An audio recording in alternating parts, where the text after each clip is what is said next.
আসসালামু আলাইকুম ওয়া রাহমাতুল্লাহি ওয়া বারাকাতুহু নাহমাদুহু ওয়া নুসাল্লি আলা রাসূলিহিল কারীম আম্মা বা'দ সাল্লু আলাল হাবিব সাল্লাল্লাহু তাআলা আলা মুহাম্মদ সাল্লাল্লাহু আলাইহি ওয়াসাল্লাম।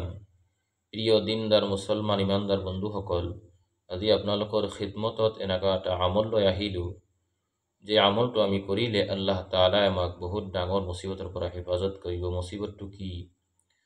বহুত সময়ত মোৰ ওচৰতো বহুত মুক্তাদি আহে, ইমাম সাহেব বহুত টেনশ্যন, বহুত চিন্তা ফিকিৰ হৈছে আৰু ঘৰত এনেকুৱা হৈছে মুসিবত এটাৰ পিছত এটা মুসিবত আহি থাকে, কি কৰিম তৎ পোৱা নাই।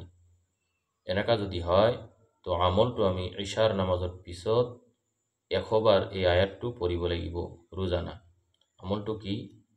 পবিত্ৰ কালামুল্লাহ শৰীফত এটা সূৰা আছে, সূৰাই মুমিন।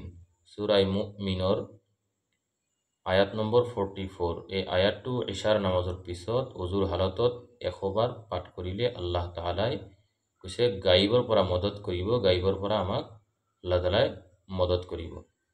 তো আয়াতটো মই পঢ়ি শুনাইছোঁ।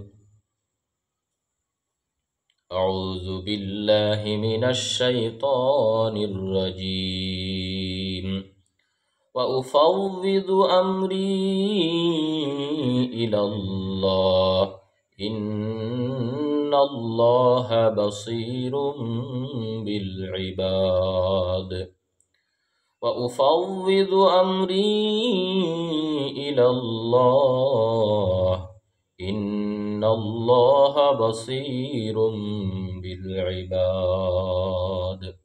ইমানখিনি আয়াত ইশাৰ নামাজৰ পিছত আমি 100 বাৰ পাঠ কৰিম, 100 বাৰ পঢ়িম।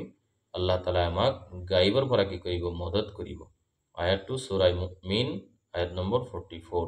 ভিডিঅ'টো ভাল লাগিলে চেনেলটো যিসকল ব্যক্তিয়ে ছাবস্ক্ৰাইব কৰা নাই চেনেলটো ছাবস্ক্ৰাইব কৰিব। আসসালামু আলাইকুম।